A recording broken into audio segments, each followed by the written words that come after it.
Bonjour et bienvenue. Aujourd'hui, on va parler du MCP, le modèle contexte protocole.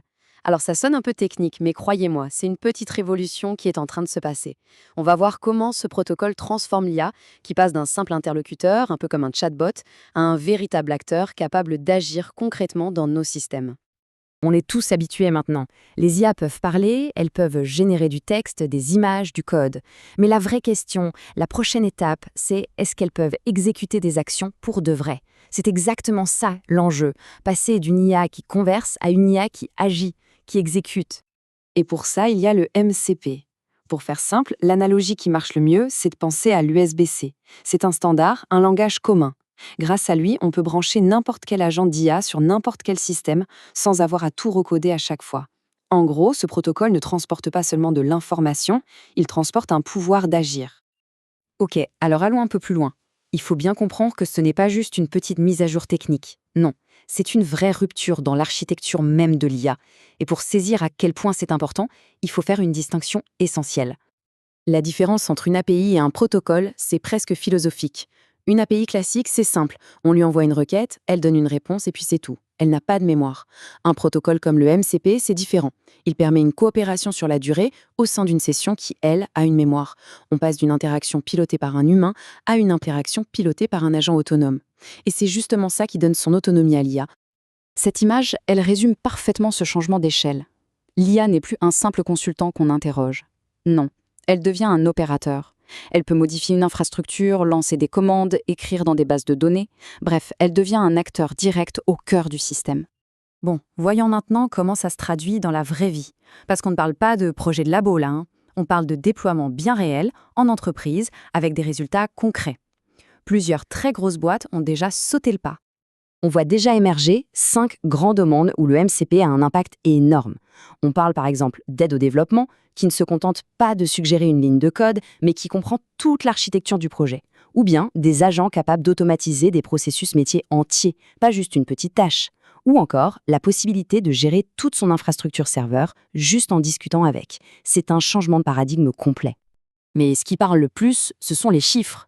Tenez, chez Block, l'entreprise derrière Square, ils ont mesuré que l'utilisation d'agents basés sur MCP leur faisait gagner entre 50 et 75% de temps sur des tâches courantes, que ce soit pour les développeurs, les designers ou même le support client.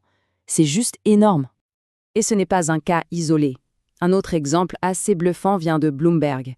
Avec leurs 9500 ingénieurs, certains cycles de déploiement qui prenaient des jours se font maintenant en quelques minutes.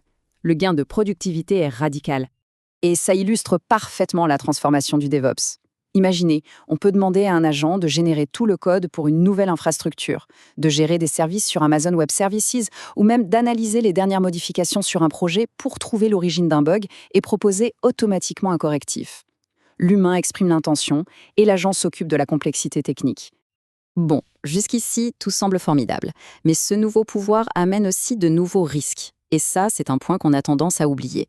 La documentation du protocole est très claire là-dessus, le MCP n'est pas sécurisé par défaut. La sécurité repose entièrement sur la façon dont il est mis en œuvre. Il faut bien comprendre, avant MCP, si un agent était compromis, les dégâts étaient limités à un seul système. Avec MCP, c'est une autre histoire. Il peut potentiellement accéder à tous les systèmes connectés. Slack, GitHub, les bases de données, le CRM. En fait, la grande flexibilité du protocole devient aussi sa plus grande faiblesse. Et cette citation, elle résume tout. Le fait qu'une technologie fonctionne ne veut pas dire qu'elle est sûre. Aujourd'hui, le fossé entre les deux est encore immense et les entreprises qui déploient MCP prennent des risques importants. Et quand on regarde les chiffres, franchement, ça fait un peu peur. Des études ont montré que 43% des implémentations de MCP avaient des failles d'injection critiques. 88% laissaient traîner des mots de passe en clair dans des fichiers de configuration. Et le pire, c'est que près de 500 serveurs MCP ont été trouvés en accès libre sur Internet sans aucune authentification. Une des attaques les plus sournoises, c'est ce qu'on appelle le rug pull.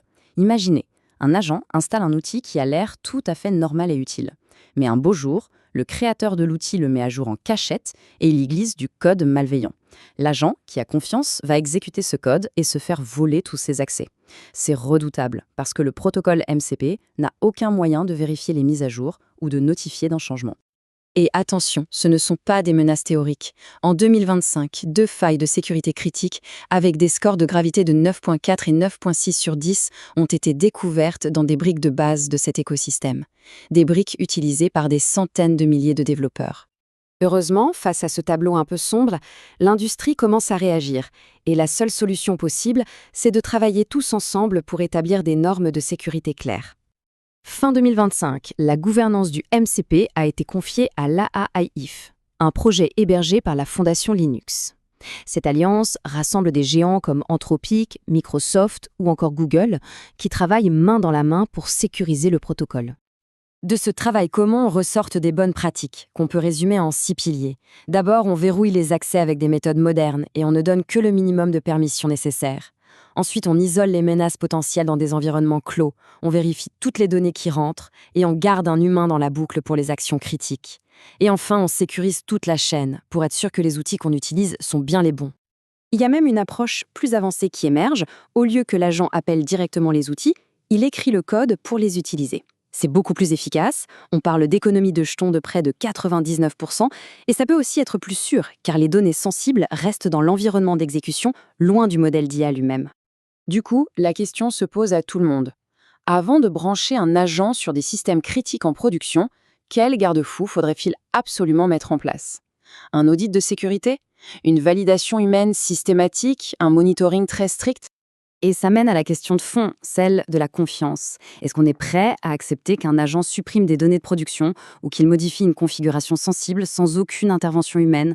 Où est-ce qu'on place le curseur? Finalement, le vrai enjeu n'est plus de savoir quel modèle d'IA est le plus performant. Les modèles ont démocratisé l'intelligence. Le MCP, lui, est en train de démocratiser l'action. Et ça, c'est une rupture bien plus profonde.